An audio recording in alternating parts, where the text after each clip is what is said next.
Awesome. So today, guys, we have Steve Baxter. Steve's a very successful Australian entrepreneur. He is originally from North Queensland, and he currently runs a defense fund called Beaten Zone. Correct me if I'm wrong there, Steve. And Steve was famously on Australia's version of Shark Tank. And yeah, that's pretty much just a quick summary about our guest today, Steve Baxter. Jay, if you want to take it away with quote of the day. Here's a quote just for this episode. Get the skills, build the network, find the problem.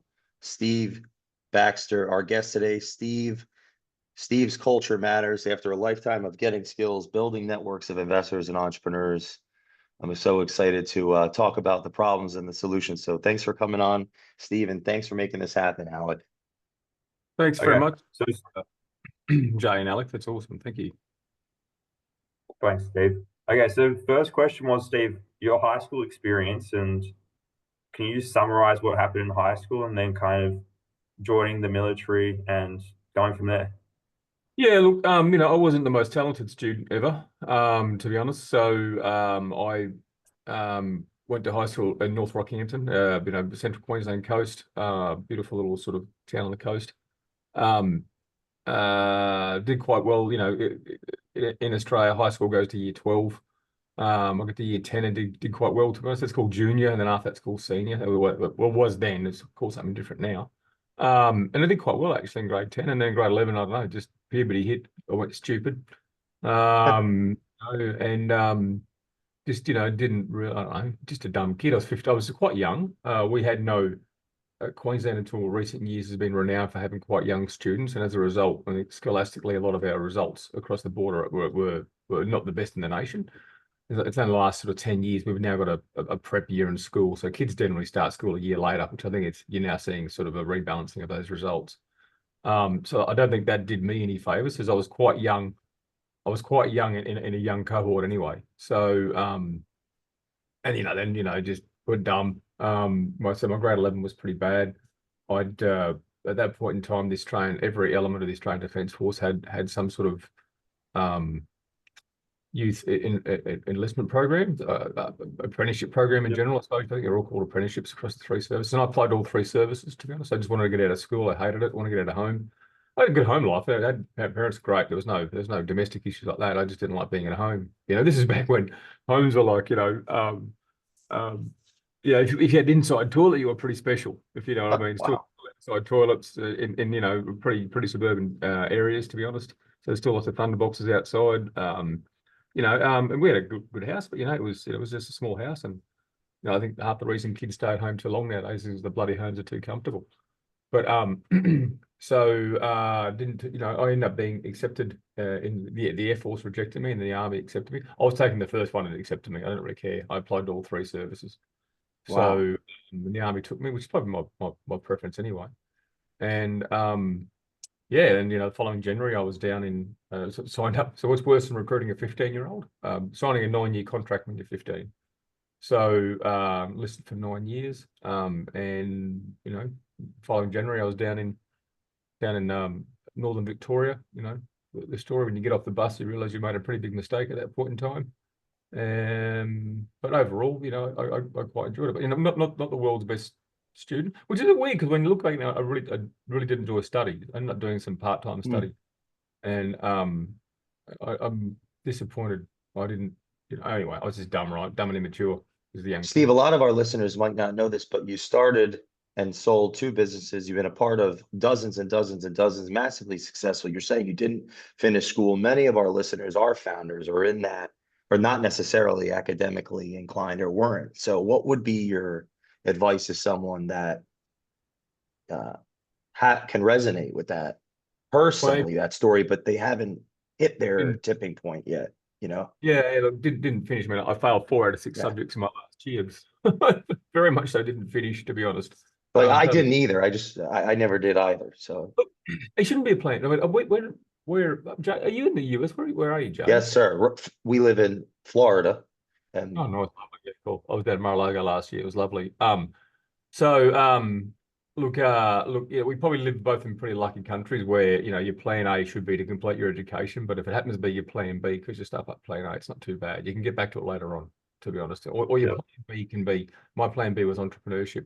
Well, it wasn't, it was working in the workforce, albeit the military. And then starting a business. So plan Did B you is have any fascinations very young of being an entrepreneur or visions or dreams of that? no, not Wow. whatsoever.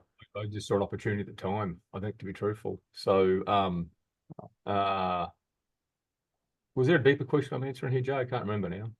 Yeah, well, like No. the person that hasn't had the win yet, that hasn't gotten the education, that maybe in the thick of that go-go phase of their startup or that ugly hair phase of their business, that's thinking of, how did you start teaching yourself things, or how did you learn on the go, or like what tips would you have for that entrepreneur that's listening that's Well, I doesn't have started that? late 1994, right? So there was my first business was a dial-up internet service provider. So you're both quite young enough, you probably don't recall dial-up modems. So we were I do, Steve. I wasn't okay. around, but I've been told I, about I them all. no, I think I Yeah. had it when I was playing Warcraft, but Oh, no. So there was no information. There was an information superhighway which we thought was great. It's like, which is like, it's what we see now is a billionth better than what we had back in November 94, right? So it's a billion times better, excuse me, than November 94. So look, so there wasn't much help around, to be truthful. So nowadays you'll be quite lucky that there's so much. There's like we're doing this right now. It's a podcast, right? Go and listen to people. Treat everything you hear with skepticism. Most people are dickheads and lie, to be quite honest. So they sex it up. It's told from rosy glasses, to be honest. So, and when you're setting out on a journey of entrepreneurship, I mean, it's the one thing that can lead you to bankruptcy really fast. So, you want to go with you want to go well armed with probably a really good bullshit meter, to be honest. Lots of people in this space know how to recite TechCrunch back to you or some other glossy article or whatever it might be, and they can put lots of cool sounding words around it. They're all very good orators. But dig into their background. Have you done this? What mistakes did you make? So what did I do?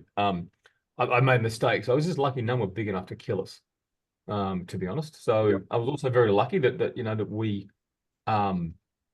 we started a business right at there was a window that was open in respect to internet service provision, and we nailed it. We were probably the 25th internet service provider in Australia, I want to say. Do you remember where you were when you thought it was a good idea to go into this?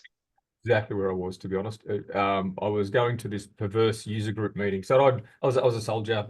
We used to go away on long exercises. This is very much a peacetime army in between sort of Vietnam and Timor for Australia. So like about 15 year of extended peace, which is nothing wrong with that, I suppose, except it's boring as a soldier. Pretty boring when you're a soldier.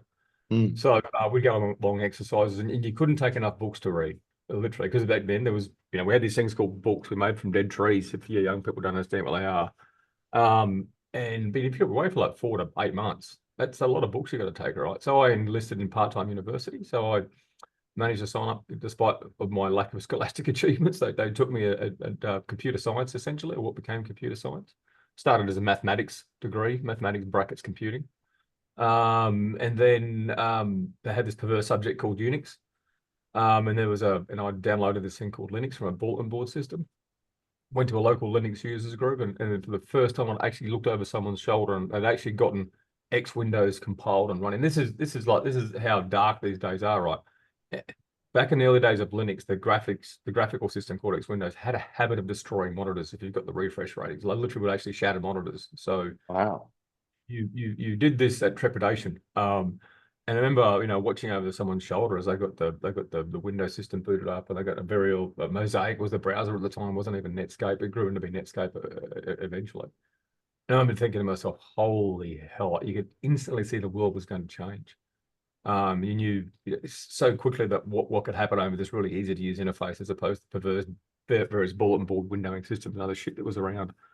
So that's what I knew I had to get into this game basically, and I had a chat with my then fiance, now wife, and we had $11,000 saved up as a home loan deposit back when that probably was a home loan deposit. Homes are about 150 grand. So, and she, fully expecting her to be sensible and say, "Are you crazy? No, that's a home loan deposit. We're not going to touch that." And and she backed me. That was probably the scariest moment of my life. I thought, Jesus, I can't get this wrong now. I thought she'd say no and it'd be game over, and I'd just go back to being a happy soldier. How long did you know each other at that time? So we probably met 3 years before that, I want to say, in Brisbane, maybe 4 years at that point. She followed me. I mean, we were a boyfriend, girlfriend. Wow. We were engaged at the time when that happened, but she followed me down to Big. Adelaide. I was in Brisbane. I got posted down to Adelaide. I was in Brisbane probably 2.5 years. This is probably 1 year into my Adelaide posting. So, yeah, about that, you know, less than half a dozen years, that's for sure. What are you, like 23 at this time or something, or 24 or 20? Sorry, yeah. Wow. Were there any specific skills from early on military that probably came in handy the first 24 months of that business or the beginning? No, I actually get asked this a lot. And so look, my job, I ended up essentially I was a guided weapons technician, but guided weapons back then were nothing like they are now, very analog.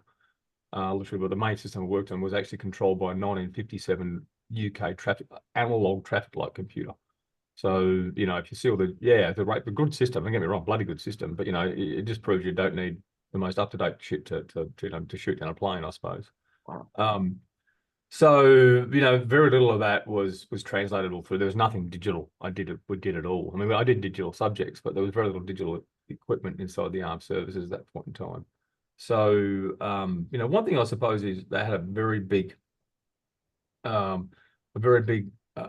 influence towards documentation and repeatability. So, and I was actually, there was something called TQM, Total Quality Management, which is all the management rage at the time, essentially documenting what the hell you're doing, making sure everyone knows what they're doing. And that was pretty well the army, but Wow. at that stage in the Australian economy, there was a whole bunch of, a lot of the government services were, a lot of the services were government owned. So the telecoms, the bus services, the trains, and they went through a period of privatization. And so this TQM went through that, and we were engaging with a lot of these public utilities about what they were doing and how we could do it better as well. So, but for me, it was just like, build a manual, write it down. If you do the wrong thing, you get fired.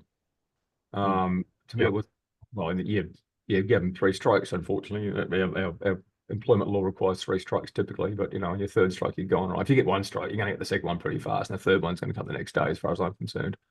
So, yeah, but so to me, it was more pretty boring. So it was organizational, to be truthful. Being unhealthy as well, like, you know, just get the shits when people don't turn up to work on time. You know, it just general manners and politeness around how you conduct yourself. In the military, if you turn up late, you just take yourself to the base prison. There's less violence involved if you self-report. Wow. Don't be late, because, you know, in the real world of what soldiers do, being late's really fucking bad, right? What core values does that teach, though? Respect. Just turn up, do what you're told. You know, just, I mean, because we were a very small army, very under-resourced. We probably still are, probably even smaller, to be honest. And as a result, and then we've got a sort of a cultural heritage of, oh no, you know, not quite being that disciplined, I suppose, which is not true. But you know, when you have scant resources and few people, and we had good bosses. You know, literally, you'd sit around and we'd debate the problem. You know, we'd get out there and understand what the issues were around X, Y, and Z sort of options and alternatives, and what the local situation is. But then, you know, once the boss made the decision, it was that you get it done. Okay, he's listened. His job's to do that. Then let's just muck in and get it done. And I hope I operate a bit similar. Everyone have to say at some point in time, I'm going to make the call, and very few decisions are 100% perfect for everybody. So just get over it. Okay, it didn't work out in your favor. It's probably work out in nobody's favor. Just muck in and get it done. It sounds like a startup army, scant resources, few people. Yeah, probably at the not. time. Yeah, not too bad. I mean, the first business was great. I mean, we couldn't make money fast enough. It was a pretty good business, to be honest. At one point in time, we looked at our insurance policy, because we had a shop. We had a shop right, because credit cards weren't an option. There was no, you could, you know, if someone rang up with a credit card, you just had to write down the number. You had to get your little carbon copy credit card machine out and do the whole thing, right? So it was really tough. So we had people just walk in off street parking, and give us cash or a check even, or whatever it might be. And I remember that we looked at our our insurance policy, and we had like a armed robbery limit of, you know, how much cash they would insure if we got knocked over by a robber. And 18 grand or something like that. And we used to go down to the bank like 3 times a day and put this in the bank. So we had less than 18 grand in the till. And it was a great business. We had lots of first world problems in that business. And what was it solving? What was it solving? So at the time that there was no real option with respect to how you access the internet. There's no real inexpensive option. So there was a lot of, I mean, so we were charging like a $40 yearly administration fee, and then basically buy your internet time in advance at $1 an hour. We ended up having some other products like, you know, 20 to 40 bucks a month, depending on a few bits and pieces. But for the most part, we were renting out modem lines at $1 an hour. And that was very flexible. Well, and next best competitor was like at $5 an hour. I still couldn't see that. But in Australia as well, there was the way that the telecoms regulatory system was set up with respect to local untimed calls and some other bits and pieces. One city was really easy. You went to the second city, and yet your cost almost doubled for hitting a second city. So, you know, it's like a brew pub. If you've looked at the economics of a brew pubs are great. Have one brew pub, you'll do good. Your second brew pub, you're going to lose money. So it's really sort of a lot of the economics is sort of tied to that location and the around that. And it was a bit similar to the way that there was a local, like a 20-cent local call, 30-cent local call. It was quite like every city was covered by this local call zone. So if you could set up in one pop and you could hit, in our case, 10% of the Australian population, if you know what I mean. If we went to another city, we'd have to replicate because there was no real cheap data links, had to replicate. So it was actually more expensive. I mean, you could grow bigger, don't get me wrong, and you probably get some synergies there. But you know, we were profitable. Could be more profitable, probably. But I don't know. So On another podcast, you were talking about scale, and the way you conceptualize it is you know, a great multiple beyond the cost above the line. If you could elaborate on that, it sounds like, you know, that was revenue and expense depart on the graph quite rapidly. So that's why I like software businesses, right? You can do that. Excuse me. I suppose it's my interpretation of the word scale, and you know, like a food and beverage business can scale, but your results aren't what I'd regard as, you know, worthwhile risking, to be honest. And I know lots of really good food and beverage entrepreneurs. That's just not me. I'm not wired that way. So for me, I saw a great software business once. It was years ago. I'm gonna hide a lot of the names and stuff because I know way too much about these guys. They were doing. I met them in a beer garden, a pub in London, as you do. A couple of Victorian young men. They had a business. It was an API business in the education area, and they were doing. So it was like 22 mil in rev Aussie, and they were keeping 17. Wow. So at some point, was that after tax stage?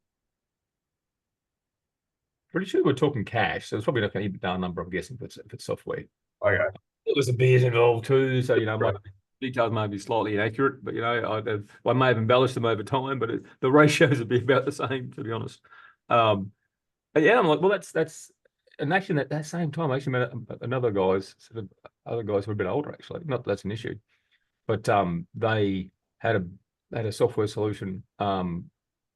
Renting out, rationalizing, and scheduling delivery docks in large buildings, so you get more deliveries per day and dedicate less real estate to delivery docks, therefore more to rentals, etc., etc. And they had very similar margins. They would have less revenue from the top end from memory, but they had very similar margins. So at some point, you know, once you pay for your programs and all the rest of it, and you just, especially with an API, people can't get rid of you. You're sort of in. For the layperson listening that doesn't know API, what's that? So API, so these guys had a middleware solution that allowed sort of providers of and I'm gonna have to, because I don't really want to say what they do here. Oh yeah, okay. Yeah. So providers, but you know, had so they were attaching to like a large database that lots of medium-sized organizations in Australia use, that lots of consumers had access, that allowed actual other service providers to plug in and translate that. So instead of having to have like a dedicated piece of software for each service provider who wanted to plug in, for each system or access, there's one piece of middleware abstracted out all the programming issues around that. So middleware, API, There's businesses, if you can find them, they're working their goal. They are really hard and really hard to get into. Typically, they're quite profitable, so they don't really want money. So yeah. That first business, were people beating on your door to take this off of your hands, or is that something you had a vision for? And the reason I ask that is because in our American culture today, every time I'm on our social media, someone is talking about selling a business or being acquired, and many of our listeners haven't done any of this. They haven't sold or done it, so Yeah, the look, question is, were they beating down your door? Was that part of your vision, strategy? You made that happen. Why? the why, the immediate why we sold was so telecoms in Australia is a pretty shit business, to be honest. In that case, in my next business after that was the same. Whereas your biggest supplier is also your biggest competitor, which is our monopoly telecommunications operator Telstra. So and they had made a fat-fingered configuration error for the services delivered to our premises. So we went from, and so when dial-up modems back in the day, we had like 33.6K modems, and like literally when you connect it up, you're on the screen, it said connect at 33.6. Or if the phone line was a bit dodgy, it might say 26.400 or whatever, depending how much noise is on your line. And people, if they didn't connect at like 3/4 the speed they were expecting, that they would hang up and try again. Right? It cost them 30 cents. So that was, at $1 an hour, an extra 30 cents to do that. So they would do that a lot. And I understand that because it's, you want all the speed you can get. So this configuration error through something called a RIM, Aleck might be familiar with that because RIMs had a bit of a controversy here in Australia. We went from like connecting an average of like, way above 30K a second down to like under 15. We went from probably 20 to 30 new customers a day to losing 5 or 6, which was just like terrifying. In the end, fat-fingered mistake. I got a confidential settlement, which I've never held confidential because I don't believe in that, and I think it was just terrible. And I thought, well, if they actually wanted to get rid of me, I'm dead in the water. That was a mistake. But if they really wanted to take me out, I'm done. So conscious decision to get cash off the table. I went to the US. The first time I went to the US for a conference at ISPCon in San Jose in 1997. And met a guy called Tom Millicer from combroker.com. I like Tom, he's still getting around. I see him on LinkedIn. He's a good bloke. And then an Australian company made the offer, and we sold that.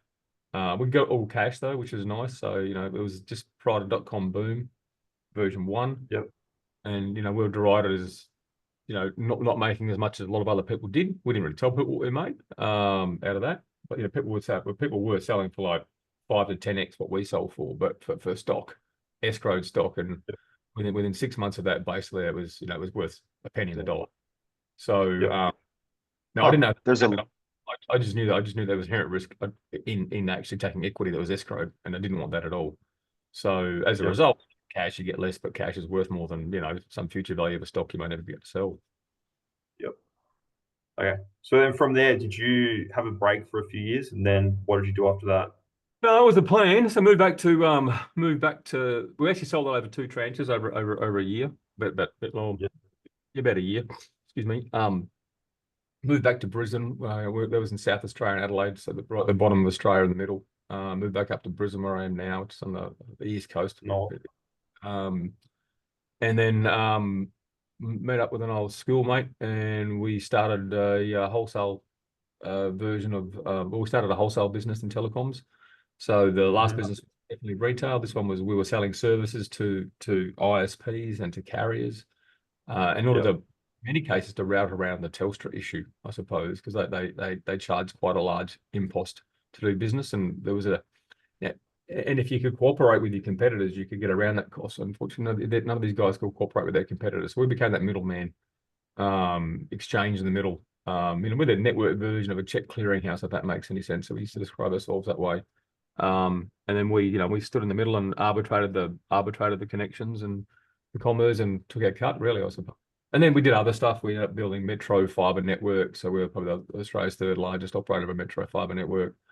Data centers, well, we call them data centers, more computer rooms. Data centers nowadays like a hectare. Back then we had like data centers like 50 square meters. It was a big one for us. Yeah. And then we ended up building a submarine cable between Sydney and Guam, actually. So for connectivity.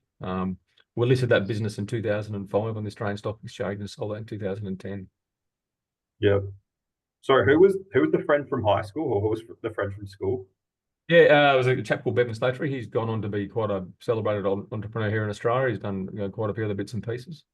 Yeah, what was going on at your high school? What was going on at your school if you had friends like that? Was there something in the water there or? No, we're the same age but a grade apart. I mentioned I started a bit younger. And mums were best friends. Mums worked together. I don't know. Mums worked together. So I don't What know. that what luck? That's amazing. Yeah, so sorry, with pipe networks, um, did someone come knocking at your door to take it off your hands? What was the situation there? Well, we listed that, and so well, it was a long story. So we started that with through I think at the most we're about 130 grand a piece into debt into that one. We just threw a bit of Wow. debt in. Excuse me. That went well. I mean, we started seeing some real traction. We did quite well at the peering stuff. The dark fiber was taking off. We'd got a few decent contracts with the likes of INET and others who you know quite well. I imagine Yep. Alex. And then we actually went to like fund some more development of our fiber network, and I tell all entrepreneurs that there's if you want to fund growth, what do you do? I mean, there's the ways to do that. You might have free cash flow. That's one way to fund growth, right? That's awesome. If you haven't got that, what you can also get debt, for example. Small Yeah. businesses can't get debt. That's almost impossible, right? Unless you put your house up or get some sort of security. Then what you do, you look at selling some assets. So we actually looked at selling our peering business to a company called Equinix, who's quite a large US operator of data centers and peering points. And we got very close to the end of that. And we literally gave them our I can swear in this podcast, can I? I take it. Oh, Yeah, you can sure. swear. We gave them a fuck off price basically, right? And they basically they went under that, like by a lot. And in the end, and so we had a bit of a dummy spit at them because we went through a lot of DD. And Wow. they just tried to lowball us, and that was it. And then we had an option there to sell some equity, and that was listing essentially. That's what you do, like you sell equity when you raise money, and people don't realize that. They think Yeah, gives you anything. Someone buys and someone sells. yeah. So we did a pre-IPO capital raise in November 2004, maybe October 2004. And then I think we raised $500,000 at 5 mil, essentially. We're on track for $1 million net profit after tax. When Wow. I see startup, we were like 90, but close to $1 million. When I see startup valuations now, it grinds my teeth. And then we end up listing the following May for we raised $3.5 million. It was about 12.5 or 14 mil post. I can't remember now. And then but there was a 40-cent listing price. You were using that capital to reinvest in the business? Yep. All Why reinvest. not just put it all to Hip National? To where? On what, as in your back pocket? It's a joke because there's someone there's a culture in this entrepreneurial milieu that many of our listeners are caught in, where the culture is, people cashing out versus reinvesting. That I think you're a good guest to address that. Well, So we don't- why do that? Because the American culture is very much, I can talk let's to put it, if you can, please. I want to talk about businesses in America. I wouldn't say I see that very often, but I'll continue that story and get on to that point. So we saw an opportunity to develop a network. So we took the build it and they'll come approach. So prior to actually us getting that capital, we were approaching customers. So so a competing product, so 100 megabit connection across town, point to point for a corporation, was about $12,000 to $15,000 per month on a 5-year contract. Right. This would cost $60,000 to build. Now those numbers are easy to work out, right? So what we do is we charge the customer $60,000 up front, right, and then $2,000 a month. Or basically the maintenance charge. What's it going to cost? If this thing breaks, what's it going to cost if someone come and fix this thing on the first customer? And we'd install. They get 1 pair of fibers. We put in 144 or 72 pairs of fibers. We had 71 left to sell. So literally talk about scale and markup. Subsequent sales of network on a prepaid piece of infrastructure was like 99% gross margin. You could only make more money selling drugs. Wow. We'd have to wait for that customer to then bill. So we took the cash from the raise. We did a bunch of things. We got a bit of IT in place and some other bits and pieces. But for the most part, we built out some core pieces of infrastructure, some core loops in cities that allows us to go and just do these sales and that compounded essentially as you build more network. Then you know, you get more access to more customers. So it's yeah, there's a who is it? It's a very famous network. It's called the networking effect. A very famous sort of philosopher or IT guy. But you know, the thing is, you know, the first guy with the fax machine was pretty lonely, right? And as soon as there was two guys with fax machines and they could do shit, right? And so the more people who got into work, the more exciting life got. So yeah, so the more we connected, the more people could connect. So we took the money, did that. We ended up raising, I think, $90 million in equity over the life of that business, 25 or 40 in debt. I think it was 40 in debt, 90 in equity. Over that journey, we ended up selling that business for $373 million in 2010. We listed at 40 cents. That was a $6.30 sale price ultimately. It was about, what's that, about 15x uplift, almost 16x uplift. When you were reinvesting, how much of that was a consequence of your like a vision versus intuition, or what combination? How would you? I mean, look, it's, You know, like the adages begin with the end in mind that we hear a lot in these self-help books and so on. look, you know, when you're that close, I mean, I've been in telco since, you know, what, 1994 essentially, right? And I'd seen almost every version of technology come and go. So innately, I sort of, you know, you're never gonna go wrong by betting on, you know, people ask me about, do I like AI, or do I like, you know, ML, or do I like blockchain? And I'm like, you just always bet on the latest highbrow version of IT. And when it comes to networking, you just bet on the biggest G number. I mean, what do you mean? Like 3G, 4G, 5G, who gives a shit? Bet on the biggest number, Yeah. right? People always want more speed, and generally you're not going to let me. That should be your starting supposition. You can make some more intelligent decisions after that.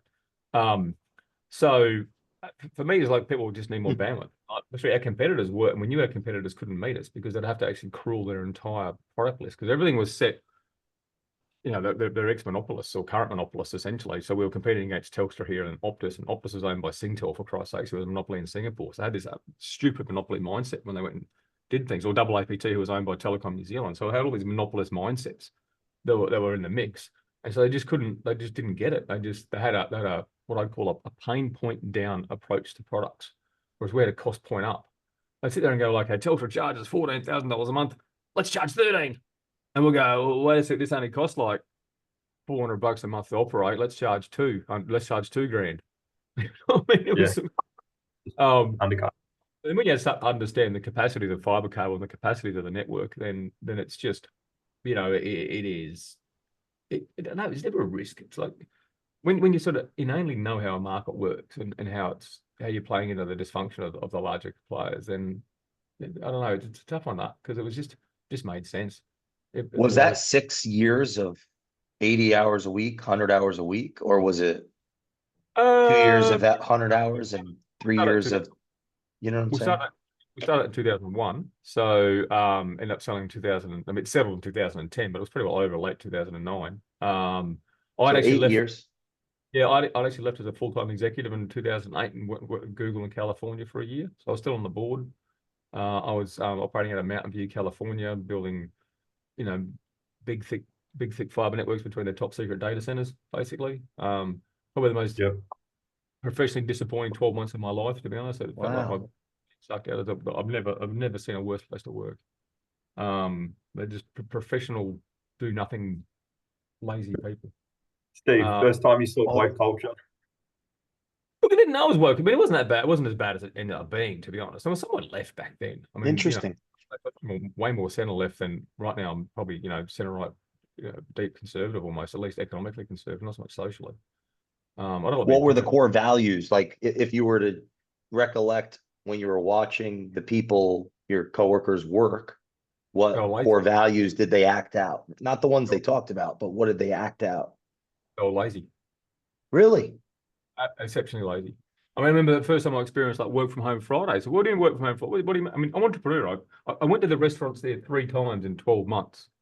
When you work, you eat at your desk. All right. Yeah. It cost $90 million a year to feed the people on that goddamn campus at the time. There was a Wall Street Journal article about it. I went there 3 times. I just didn't like. Honestly, they were all individually nice people, but they just had the shittiest attitude to work, and I really just couldn't be around them. So, how much of that could have been a consequence of the success of the model? Yeah, It's almost like they struck gold. I mean, More money than God. Yeah, yeah, exactly right. Rich people to rich How do you people to motivate people at that point? That's it. I don't know. I'm just need to, right? I mean, this is so I got there 3 weeks after Lehman Brothers fell over, right? And a million wow. Americans a month lost their job for 2 months, right? Except in Silicon Valley, right? They were bitching because the restaurants were only like 92% full, not 100% full, right? So it was a different little microcosm, to be honest. I remember when like I was there at the Christmas. I've never got a Christmas bonus before. They bought these Christmas bonuses out. Everyone was at work on a Friday because I knew the Christmas bonuses were turning up, and this is how crazy it is, right? So normally work from home Friday, it's because you can do everyone wanted, and so but you ring people supposedly work from home, and they're down the garage getting their car fixed. They're in the fucking park with the kids. They're never doing their job. But on this Friday before they go these Christmas bonuses away, because last year apparently I all got like a $5,000 like envelope with $5,000 cash, essentially, right, for a Christmas bonus. And I was hanging around, and this is the first time they had the Android phone out. So it was this old flip phone with like a full-on actual keypad with like keys on it, not a soft pad, but keys and stuff. I thought it was pretty cool. I thought, wow, look, someone just gave me a free phone. How good is this? They were livid. Like literally, they were like, "Oh, what's this shit? I don't want another phone." I'm like, "You're not giving a present." And they were so angry. And I thought, oh, you are so fucking entitled. You are so entitled. So Wow. it was, they just didn't care. There was no impetus. There was no productivity. There was no, I can tell you the stuff I saw internally would just turn your toes for the amount of waste and inefficiency. It was just theft. Even. A lot there was involved in a couple of theft investigations just because it's just, expensive gear lying around. People just thought they'd go and sell it. You Hmm. know, so How about the pipe network? What was there a core value that even if it wasn't explicit, like on the wall or something, that you'd say yeah, embodied the state of the energy and yeah, what? look, we were very much sort of the scraggy competitor, I suppose, to some degree. I remember once when it was funny. We were trying to do a deal with another company called Uecom, ended up being owned by one of the incumbents. And I remember that, and the guy, what's his name? What's his last name? Anyway, Graham, someone. In a public forum, he derided us as being like just as a three guys in an office in Brisbane, and we publicly responded by saying that's an unfair, true characterization. We're four guys in an office in Brisbane, and so um, and so it was a bit of a work hard, party hard. I don't think you get away with a lot of that culture now in Australia. Like where there was a lot of alcohol involved, to be honest. Oh, really? Really? We were But all you young. bonded, like you were bonding though. You did it together. It was We'd go away for our retreats and stuff, and we'd have bands, and we just carry on like absolute chooks and have a great time. It was just young people people. wanted to spend time together. Yeah, look, we had strong. We had very good, strong internal policies and procedures. That we had to be. We had the fiber network it's the easiest thing to make money from, and it's the easiest thing to lose control of. If you lose control of the fiber network in a documentation sense, it will Wow. devalue in a month to zero. So because you have like, you imagine you have like 144 cores of cable going this way and 1,000 going this way. You're all meeting in this box, and you have to know how you've joined it together. If you get that wrong when you got to do something, you cut a customer off. And you owe them Wow. money for that, right? So, Wow. so there's a lot of. I mean, we had a great sort of internal what we call GOS. So like our internal sort of documentation and data people for our network was good. We had really good internal systems. For the most part, it was a really regulated. It might have slowed us down at times, but we could deliver a good quality outcome. To be truthful, What did you learn about hiring at that time? Hiring talent. Australia's gone through like a bit of an interesting since I started in '94, where literally like people would do anything to get a job. To be quite blunt, to probably now the early 2010s onwards, there was a bit more entitlement in the workforce, and good on them. They can set their own rules. And employment's a market, so if you take that approach to it, then you understand how people are motivated and they're out for themselves. The thing I suppose is I can't remember specific lessons, but it'd be around salespeople, and it'd just be about because especially in the telco space, we were getting salespeople out of the standard telco incumbents who had, and so their incentive structures there were all sort of misaligned for what we wanted to do. So they'd be incentivized for revenue, for example. And so Telford would say, we don't care what you sell this for, just sell lots of it. And we looked at the price and we couldn't compete because it was just they were just out to buy market share, and we couldn't lost lead. So and if you're getting people from that, all they know how to do is like lead with price. And yeah, you're not really suited for a small company, right? So otherwise, nothing really in particular. The market for people in Australia has changed quite dramatically. I would say the workforce at around 2012, 13 went from being exceptionally compliant to unruly. Really?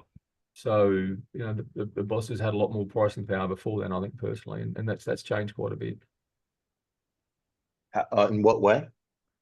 Well, not good for the bosses. You've got to start listening to the employees now and take them seriously, and they're all woo-woo. Their feelings get hurt too often. You've got to pat them on the head and let them cry like a baby.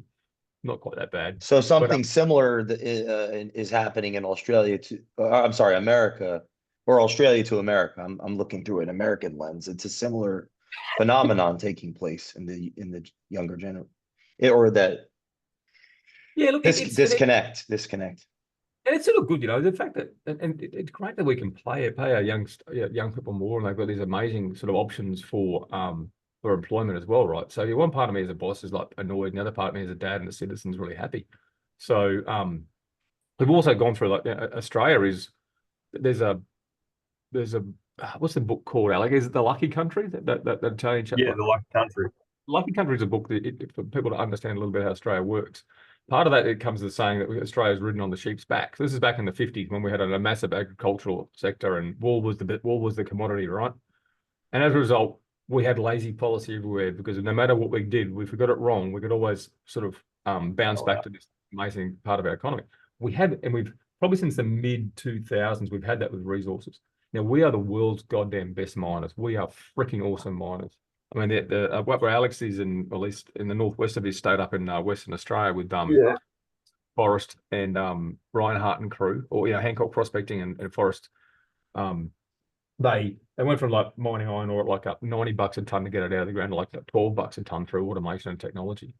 I mean, what they did up there is phenomenal. So we are really good miners, and we had we're now sort of riding on the ore truck as opposed to the sheep's back. So no matter how bad policy settings get. Well, I want to clarify because I have a bias here because the only Australian I ever knew was Aleck before a couple others that I've, and now yourself I get to meet. And I was we met at Berkshire Hathaway, and I'm like, if there's more people like this in Australia, I got to get my butt over there. So I'm thinking, and I'm saying in a complimentary sense. Well, no, it's not. But once again, it's also good. Like, so when you look at like the labor, we get on this point about people and labor, right? So or the market for labor. So I mean, you can still if you want to go and work a swing like with 2 weeks on, 2 weeks off, maybe 3 weeks on, 2 weeks off on a mine site, for example, loading a dishwasher, right? You can probably do that for 3 times the average wage of this country. Wow. Yeah, so probably about 120, 150 grand a year, and you get 2 weeks out of 5 off. So now some of these places aren't that good. We're in the middle of nowhere. You're living in a what you call a trailer, I suppose, what we call a donga, which is demountable sort of hut type thing. Some of the dongas look pretty nice. Some of them are like it's pretty good dust, but they have issues. I mean, they have issues. They have social issues around that. But overall, there's wealth to be made in this nation, if you know what I mean. So, hey, if you want to go drive a dump truck, you'll do very well. If you want to be go coding, you'll do well. If you want to do well, you'll do well in this nation. Unfortunately, we also have a bloody large social welfare system, which encourages a lot of laziness at the same time. So I was trying to explain this to Jay like months ago, and he was just so confused by this, Steve. He was still trying to get over it, and he told me that he was going to get an Australian citizenship and then get some Centrelink if he could. Yeah, no, I'm starting to understand it more, having talked to you guys. And recently, apparently, there's something similar going on, Steve, in South Africa. Recently, we had a guest. There's 26 million South Africans being given wages, essentially, to not work. And it seems like an interesting phenomenon taking place. Pretty bloody short-lived anyway, phenomenon, that's for sure. So I think the more countries that do that and go broke before us, the better. We need some examples of how bad an idea that is. Yeah. We have this piece of craziness called NDIS, National Disability Insurance Scheme. which is essentially the only growth part of our economy right now is this. So back in the early 2010s, so 13, Very there were corrupt. I also tried explaining this to Jay. 400,000 families with disabled kids in the country, which is really sad, right? And that's terrible. Yep. Wow. And so let's centralize this national disability insurance scheme so these people can have, a better quality of life for, what is a obviously pretty horrible situation. I think it's fair. It's what, I agree. Now that then they started including like ADHD and autism. Now, like 1 in 3 kids is on the recipient list for this. Like the only employment growth in the last 12 months has come from the disability sector. We went from, they thought it might cost 14 bill a year. It's now, I think they're going to be between 40 and 65 bill a year. It's uncapped. Yeah. There's not much on this thing. I reckon it's going to get past 100 in 2 years. It's the stupidest program alive. So, Jay, we're the most disabled population in the world. But how do you think that could impact entrepreneurship? And I asked that because there's so ADHD, for example. I read a book about it's the most misdiagnosed. Yeah, a book about it. Misdiagnosed. All the kid needs is a good slap around the head when they start playing upright, and they don't care most ADHD, right? A bit of discipline would actually go in handy. But I think that the biggest thing is, it's an incentive. If you pay for disability, you're going to find lots of it. Guess what? We're paying for it. All of a sudden, magic. Pretty much what Charlie Munger said. The biggest skills at the moment, parents is like, you have to get like a diagnosis from a professional to access NDIS. Almost the only talk around parents is what diagnosis are you going to get? Because the money out of this is just that. And if nothing else, we are pretty good sponges. I mean, we are like, there's 2 issues with Australia. One was, we were a nation of convicts. Britain sent all their worst over here, essentially to colonize. And that strain still runs free. We're all pretty willing to rip the government off at times. The other problem is as well as the convicts being here, the fucking jailers are still here as well. So we're one of the worst nanny states around at the same time. So that's weren't you the chief entrepreneur or something like that at some point? That sounds like a very impressive label from an entrepreneurial perspective. Yeah, then you get to work with government and you realize it's sort of, all a bit. And look, that was good. It was a very generous thing to be able to do for 12 months here in Queensland. I got to travel a lot. It was a good business card to own. I think it was a good scheme. It was all very much meant to be like a figurehead role. I think it lost its way a bit after myself. I know it did because when I got asked for a replacement and they said, by the way, it can only be a female. And I said, well, I'm not going to play that game. And I didn't play that game. So ended up being a female, funny enough. Have you found that you've become very popular among young men that are looking to learn about entrepreneurship? Because when I was preparing for this, it seemed like a lot of great interviewers, young, interviewing you, like almost like in America, like a Dr. Peterson or like even a Scott Galloway. Like they're different. There's this. So yeah, my question is that happening? Because it seems like you're a great role model in that sense. I've never bothered to classify it either way. I think most people I've done podcasts with would be men. I think maybe a few that aren't. But I was wondering if you're getting like a lot of letters written, like because you just say it like it is. You've created so much success. You're investor, entrepreneur. You built the business, you sold the business, you invest in businesses today, and you mentor a lot of people. Like this has been a master class, and we haven't even started. It feels like, but so that was my question. If that's something that's has occurred to you, or if I've never thought about it. I'm fortunate that I can speak my mind, and there are ramifications, to be quite honest. But none of them really matter to me because I've probably been lucky enough to achieve a certain moral status. I can just ignore the Muppets who do it. But really asked to talk at startup conferences nowadays. For the most part, they don't like me and I don't like them, so we just call it a fucking draw, to be truthful. So, they are just also, and it is the woke stuff. I hate the identity politics. I've got 3 daughters, and I can't think of anything they would actually get a leg up in life because they were female, just because they were female. I cannot think of anything worse for them. I think it's bad for them. It's bad for the organizations that do it, and so literally, for me, it's I'm lucky I can speak my mind. I mean, plenty have had a crack at me, I suppose, and to some degree I've been shunned from startup society. don't really care. I shouldn't say that. I find it disappointing. I didn't enjoy those conferences for the most part until then you get to talk to people in the crowd, and there's, I don't know, you're in Perth, Alec, and I'm in Brisbane, and generally, people in Sydney just have somewhat of an over exuberant view of themselves, to be honest, and it's sort of annoying. Well, I commend you for, I mean, the show's Culture Matters, and when we can't speak or won't refuse to, that's a scary time in our culture. So at least I want to commend you for, if you're in a position where you can say what maybe you're not going to get fired, or if they try to cancel you, I commend you. Thanks for the example, because well, it doesn't always work for you. You're fully prepared to understand what's going on. I mean, my latest business is called Beaten Zone Venture Partners. We're an early stage defense tech investment firm. wow. We specialize in businesses that increase lethality and survivability. Now, I do that because I think that I think there's a hell of a business opportunity there, that just because, it's way beyond my pay grade not to start a war, but by God, that I'm going to find the companies who can best equip ours and our allied soldiers in that conflict. So that's all uncomfortable stuff, right? But I think we are in a position we are in the West where we've refused to have uncomfortable conversations. Literally that when it comes to soldiering, you don't stop the enemy with harsh language alone. You need a robust man carrying something heavy. So, and that's just the reality. Don't want to let that man off the leash. Don't start the war. So, so there's this, we need to start speaking actual truths when it comes to this whole trans woo-woo shit. We keep saying way too much. And what a waste of half a decade of conversation, for Christ's sakes, about whether men can be men and women can be, what a bunch of shit. All the important stuff we should be discussing, and we're doing this absolute fawning crap to just fucking ideologues. But we just need to be speaking a lot more truths. They can be uncomfortable, and we don't need to be impolite about it.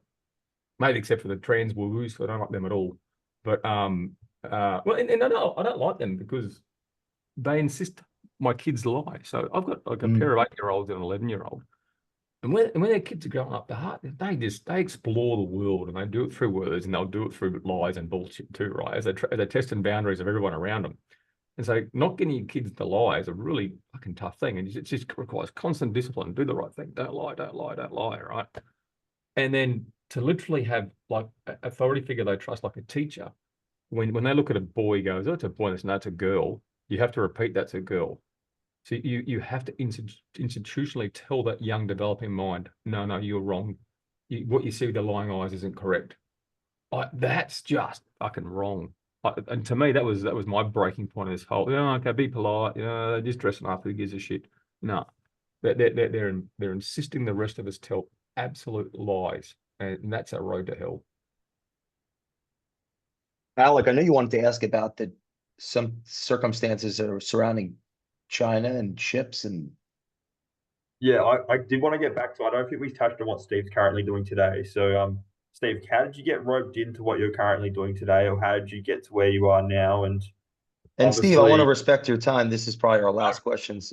Unless... We're going to 15 minutes. It's all right. All right. Sorry, Alec. Go ahead. I didn't want to disrespect your time. Yeah. So how did you go? Well, I got roped in. I'm a volunteer. It's a bit hard to be roped in when you're a volunteer. So, look, my first job was a soldier, 9 years. We mentioned that already. 2015, the Army approached me and asked if I'd become involved with their innovation programs. I had, at that stage, 2 years on the Shark Tank TV show, so I had an elevated public profile. I'm more happy to help out. I got bored inside the tent, I suppose, and I just saw lots of amazing Australian companies building the most amazing stuff that was then sort of falling into this valley of death of commercialization. And that culminated in me basically wanting to take advantage of what I saw was awesome deal flow. You could see there was a deteriorating set of world circumstances occurring because of our unwillingness to have uncomfortable conversations, I suppose. That the tyrants are on the march again, to be quite truthful. Our Western democracies are weak because of just internal fractures and because of this stupid culture shit that's going on. And so you could see there's an apex of activities that are none too pleasant. Like I said, it's way beyond my pay grade not to start conflict, but I saw just an amazing amount of capability. And I'm an investor too, so what I also like is I like investing in things that other people irrationally dislike, because where there's irrational dislike, it means the price is cheaper. we talk about lethality and survivability. Because if you have one coin, one side's lethality, the other side's survivability, right? So it's the same thing. But the closer you get to the front of the gun, as they say, the less investors like it. So we don't do lethality because we're especially bloodthirsty. We do it because most other investors hate it. As a result, it drives away capital. As a result, it drives down the price of equity. So we sit as a side equation there for that. Businesses out there want and need, and in a lot of cases want equity investments. And we're not competing with that many people. Therefore, the prices are a lot more sensible than if you're an AI or some other stupid space at the moment where things are just a bit silly. So, we're about to need a lot more. What size are these businesses? What range? So we're early stage, so we configure that we have an Australian tax incentive for early stage investing, essentially. So we're investing. We've done 3 investments, so we've had 3 portfolio companies so far, and we've got about 4.5, 4.6. I want to say Aussie amongst those, about 1.5. One was 2.2, one was 1, and one was 1.3 or something. So Aussie. I wouldn't mind more of those. I'd like the average to be about 2 a piece. We're getting there. We'll probably do our 4th investment in the next month or 2, probably next 2 to 4 weeks. And hopefully our 5th one by mid-year, our financial year, June 30. So that's a sort of aim at the moment. Looking for 3 to 5 a year. We're sort of on track for that. If we get away, if we end this year on 6 or so, we'll be pretty happy. And I want to make sure I follow. These solutions are associated to weapons technology. They touch the kill chain. So essentially things that enable soldier, sales, and airmen to do the ultimate job. Not that we ever want that to happen. So first business is a satellite reconnaissance company. It allows, satellite reconnaissance is a very handy thing to have. Second business is a hyperspectral sensing business. So think predator vision for drones, I suppose. Wow. It can see lots and lots of different non-visible spectrums. With a bunch of other edge computing and other bits and pieces, which make it really quite effective. The third business is a digital twin software solution for satellites and constellations of satellites. We view space as being 85% militarized. It's about to get a lot more militarized given what the hand grenade your nation just rolled into Europe. So we look at space as being somewhat of I think people who don't believe that space is very militarized haven't done enough DD. I think personally. Wow. Go ahead, Alex. Yeah, that's a fascinating topic. Other businesses we're looking to invest at. So there's a guided weapons business here we'd love to invest in. There's a tank target business, like a targetry business. The tank targets are that good, they're being decoys, for example.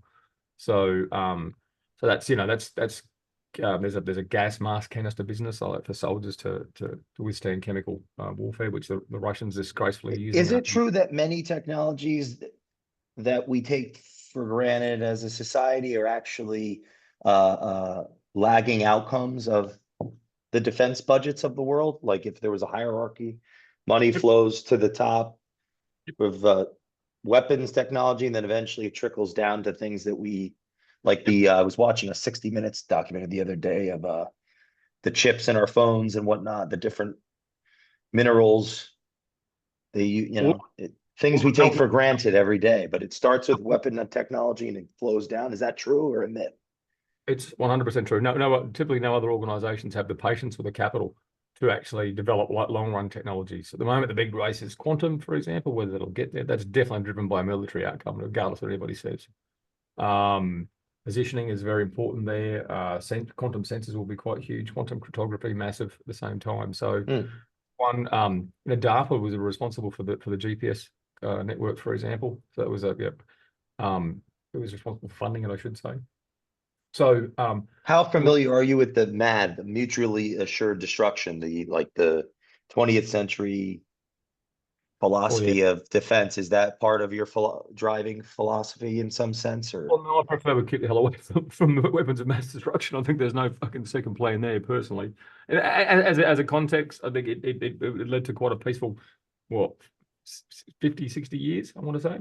Yeah, so, if we're all afraid of one another because we can really do serious harm, let's try to cooperate and trade and collaborate. And look, I mean, look at to some degree, competition amongst mankind is, the second thing man did after walking up right out of a cave was he threw a rock at another man. I mean, it literally is makeup, right? We tend to clump together, and we tend to tribalize, and we tend to fight. Now, okay, fine, we shouldn't do that. Great. Well, that's in the hands of the maker if such a person exists, right? So, I think you have more peace through strength. You do not get peace through appeasement. This is one thing I'm quite concerned about the US's approach to Ukraine at the moment. Nothing about it feels very right for me. I'm hoping there's some bigger moves in there that I've missed, and I'm very much a supporter of the new US administration. But what they're doing in Ukraine doesn't give me any good sensations, to be honest. You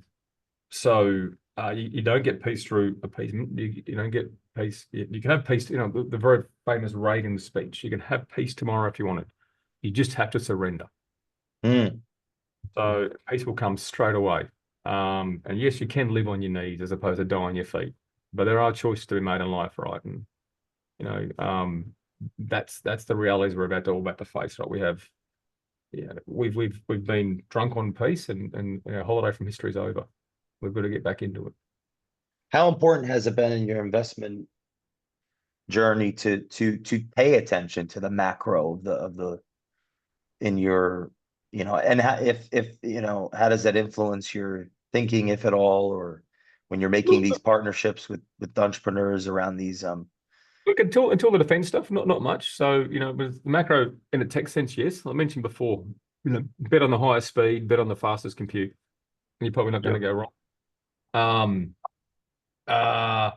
So what is the latest in highbrow computing? It's AI at the moment. Back in 2018, 19 would have been called ML, but it's sort of the same thing. The macro in the defense stuff, the macro is definitely important at the moment. You've now got, Europe is finally taking their defense seriously. It's a bit of a shame it took such a diplomatic smash and grab job from the Trump administration to happen. But my current business in the defense space is all about the macro. The overlay is, I hope, not more conflict in the next. And let's face it, China has said that by 2027 that they will reunite with Taiwan by diplomatic or other means. And the fool of a Chinese foreign minister came out and said that they're ready for a trade war or any other sort of war with the US as required. I mean, these are statements made. This is the last time we ignored a tyrant was in February 2022, just prior to him invading Ukraine. Wow. So I think when tyrants speak, we maybe should listen to them. Does it another view from an investment standpoint? Yeah. Like, I'm thinking of Sir Templeton. How many stocks did he buy in World War II? He begged, borrowed, and stole Templeton did that. Yeah, that was one of his. Aleck can speak to this better than me. I'm choosing to believe it's not going to happen. I don't know how this will work out. I mean, we've got a fair bit of we're getting some more real property, to be honest, which will, which is a pretty good hedge against most sort of things happening, to be truthful. And we get real property, unlike houses. I'm the worst Australian. I don't like Lamingtons and real estate. But no, look, I'm choosing to believe that it won't happen. And I think, and the sad part is, if it does happen, I can see it's going to end. It's going to end in absolute fucking tragedy. Like, you just go to Google Maps, type in the word China, zoom out to the Chinese nation, and then understand that like 75% of the liquid fuel comes via the ocean. 68% of their fertilizer comes via the ocean. God knows how much that comes over the ocean. How do you win a war with China? You park 20 nuclear submarines off it. You send a letter to every insurance company in the world saying, if your ships get within 300 miles, we'll sink them hand over fist. With 8 months, you've got 300 million starving dead Chinamen. There's no horrifying. That's how you win it, right? There's nothing good about it, but that's actually the only way you win that, right? And that's just 300 million dead fucking people. I mean, my God. And that's impossible. Bullshit. Mao accidentally killed 75 million with a famine back in the 60s, for Christ's sakes. Accidentally. So, have you ever read the Gulag Archipelago by Alexander Solzhenitsyn? It's the size of 3 Bible books, isn't it? It's fucking huge. So. Or done any meanderings around some lectures around that? So there's some great. You have. I poked around it, yeah. So I mean, obviously, Peterson talks about it quite a bit. Oh, you like him? Yeah, great. Yeah, no, he's been here 3 times. I've been to each one of his things. And I was in Ark in London. Yeah, I was there. Oh, yeah, there too. Yeah, I was there. I was there. Oh, you were there too? Stop. Yeah. It was freezing. I got There were 3,998 other people there, so I guess we didn't bump into each other, but that's amazing to know. came back on the Friday morning. And I was in the emergency room by Friday afternoon because I thought I had pneumonia, for Christ's sakes. But cold, shitty place, London, isn't it? So, Oh, terrible. I mean, I don't want to be mean to the yeah, and the traffic. It was 2 hours to go from the XL to the center, wherever this thing was. It was and we made the mistake of going and seeing that castle. Where is this? Where all the kings and queens are buried. I forgot what it's At called. the Abbey. I'm not. Buckingham Palace? No, the Abbey. The Abbey.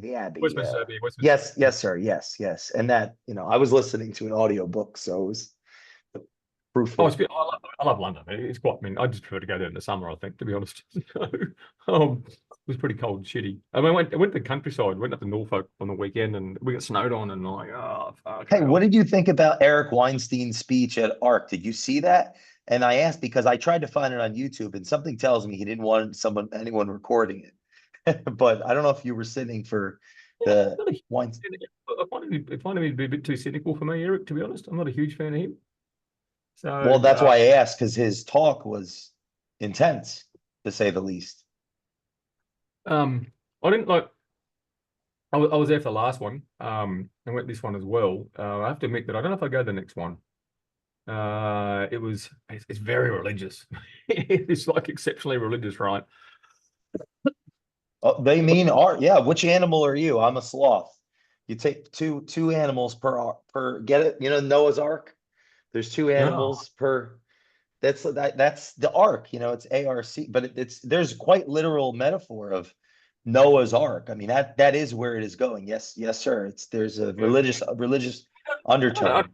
I'm a board member of CPAC Australia. So after ARC, I went to DC, for the CPAC in DC, right? And I mean, I would say the American conservatives are far more religious than the audience at ARC. But at that conference, they stream it well. You know that if you get a prayer breakfast, you're going to get a prayer breakfast, right? But they tend to have all the very obvious stuff in one religious stream. And that, I've accidentally been to those, and they are what they are. They're very hyper religious. Whereas everything in art seems to be that, and that's what I just find like. I don't mind who you are and who you worship. I really don't give a shit. I might even get there myself one day, not just yet. But no, I just didn't need it. It did wear me down, truthfully. Well, I gotta say, I didn't expect that we'd end up talking, and a fellow ARC attendee would be on the show. I'm a little overwhelmed in a positive way, because we've had a handful of the attendees on the show, and that's really cool culturally. But yeah, with respect to time, Aleck, if you can close us out here, Steve, thank you so much. It's an honor, and you're welcome back anytime. It's been a master class on entrepreneurship and investing and things that matter. So thank you for your honesty and candor and respect. Thanks, Jay. Yeah, thanks. You going to Berkshire this year, Aleck, or not? Yeah. Well, I think we're all going back to Berkshire, but I was going to say, I think we should get you on another time and kind of touch on more what I don't think we touched on the journey that you've been on, but it would be good to touch on the fund and what you're doing. And we touched on it slightly, but I feel like we could get much deeper into that. So yeah, thank you again, and we'll see you in Berkshire. I'm still trying to work it out if I'm going yet. So I've got the CIA conference up. I can talk the week after, but anyway, we'll work it out from there. So, all right. I'll see you around then, Steve. Thank you all for listening to this episode of the Culture Matters podcast. Make sure to follow Steve Baxter, and we will see you next time on the Culture Matters podcast. Thanks, guys.